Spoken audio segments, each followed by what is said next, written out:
রাজনীতিতে মাথা খাওয়ানো আপনার কাজ না। আপনি প্রজাতন্ত্রের কর্মচারী, চাকর বাকরের মতো থাকবেন। Let the politician sort it out. রাজনীতিবিদরা, রাজনৈতিক দল ডিসাইড করবে কি হবে কি হবে না। আপনি কর্মচারী, কর্মচারীর মতো থাকেন। অতএব, এবং তার বক্তব্যগুলো দেখেন, সেনাপ্রধানের বক্তব্য, চুপ্পুর বক্তব্য, ভারতের ফরেন মিনিস্ট্রির বক্তব্য, ভারতের সেনাপ্রধানের বক্তব্য, একে শব্দে শব্দে মিলিত হয়ে যাচ্ছে। Inclusive politics. ইনক্লুসিভ পলিটিক্সের কথা 2014-তে মনে ছিল না, 2018-তে মনে ছিল না, যখন এই আর্ম ফোর্সেসের অফিসাররা, পুলিশরা মিলে রাতের ভোট করে দিয়েছে, তখন বাংলাদেশে ইনক্লুসিভ পলিটিক্সের কথা মনে ছিল না, 2024-এ মনে ছিল না যে ইনক্লুসিভ পলিটিক্সের কথা। এখন কেন আওয়ামী লীগকে পুনর্বাসন করতে গিয়া আমাদেরকে ইনক্লুসিভ পলিটিক্স শেখাচ্ছেন? ভারত বলছে বাংলাদেশে নাকি নির্বাচিত সরকার না আসলে, ইনক্লুসিভ নির্বাচন না হইলে শান্তি শৃঙ্খলা ফিরে আসবে না। এতদিন বুঝেন নাই? 16 বছর ধরে এগুলো মনে ছিল না? তখন যে ফ্যাসিবাদ কায়েম করেছেন আপনার। অতএব ইনক্লুসিভ পলিটিক্স কি জিনিস সেটা আমরা জানি, আমরা বুঝি। আমরা বুঝি বলি আপনাদেরকে বলছি, get out of politics. This is not your business. দয়া করে রাষ্ট্রটাকে রাষ্ট্র হইতে দেন, এই রিপাবলিকটাকে রিপাবলিক হইতে দেন, 1400 শহীদের রক্তে গড়া দেশটাকে দেশ হইতে দেন, এটাকে ধ্বংস করে দেন না। এখানে এই বিষয়টা গুড আওয়ামী লীগ, ব্যাড আওয়ামী লীগের এক্সাম্পল এর আগে আমরা দেখেছি। আচ্ছা, 75 পরবর্তী বাস্তবতায় আওয়ামী লীগ 4 টুকরা হয়ে গেছিল। মিজান চৌধুরী আওয়ামী লীগ বাকশাল আব্দুর রাজ্জাক চালাচ্ছিলেন, তারপর ডক্টর কামাল হোসেনকে আনছে।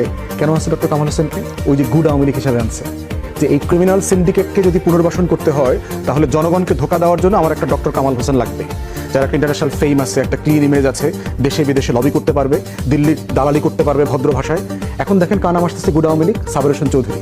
ব্যক্তি মানুষ হিসাবে ভালো মানুষ, দুর্নীতির কোনো অভিযোগ নাই ওনার ব্যাপারে, এই ব্যাপারে আমি একমত। কিন্তু আওয়ামী লীগ তো করছে। আচ্ছা, আওয়ামী লীগ হচ্ছে একটা দুমুখ গোকরা সাপের মতো, এবং আওয়ামী লীগকে যারা যারা পুনর্বাসন করেছে তারা কিন্তু সবাই নিজে অভিশাপের শিকার হয়েছে। জি, দেখেন আওয়ামী লীগকে কারা কারা পুনর্বাসন করছে। বিএনপি প্রথম পুনর্বাসন করেছে 79-তে তার নির্বাচনে।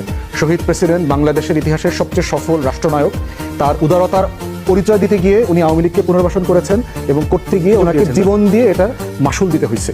এরশাদ তখন চিফ, হাসিনা ফেরত আসলো, দিল্লির সাথে লিয়াজো করে উনি 32 নম্বরের চাবিটা পর্যন্ত ফিরাই দিলেন যে আপনার বাড়ি আপনার বাবার সম্পত্তি।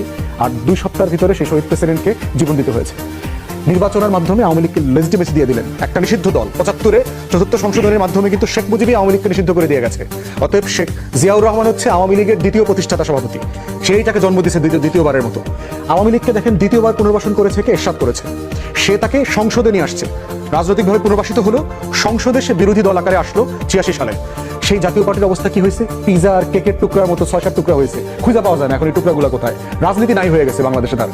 তৃতীয়বার আওয়ামী লীগকে পুনর্বাসন করেছে জামাত, 94, 95, 96 একসাথে আন্দোলন করে বিএনপির বিরুদ্ধে 173 দিনের হরতাল, জ্বালাও পোড়াও, হেন কিছু নেতা করে নাই। সেই জামাতকে আওয়ামী লীগ কি করছে? নাস্তানাবুদ করে দিয়েছে গত 16 বছরে। হাজার হাজার নেতা কর্মীকে গুম, খুন, হত্যা, নিপীড়ন, মিথ্যা মামলা, হেন কিছু নাই যা জামাত শিবিরের উপর করে নাই। চতুর্থবার আওয়ামী লীগকে পুনর্বাসন করেছে 111-এর সরকার। বাংলাদেশের দালাল ব্যুরোক্রেসি, বাংলাদেশের দালাল মিলিটারি অফিসাররা, আর্ম ফোর্সেসরা, গণমাধ্যমরা, সুশীল সমাজেরা মিলে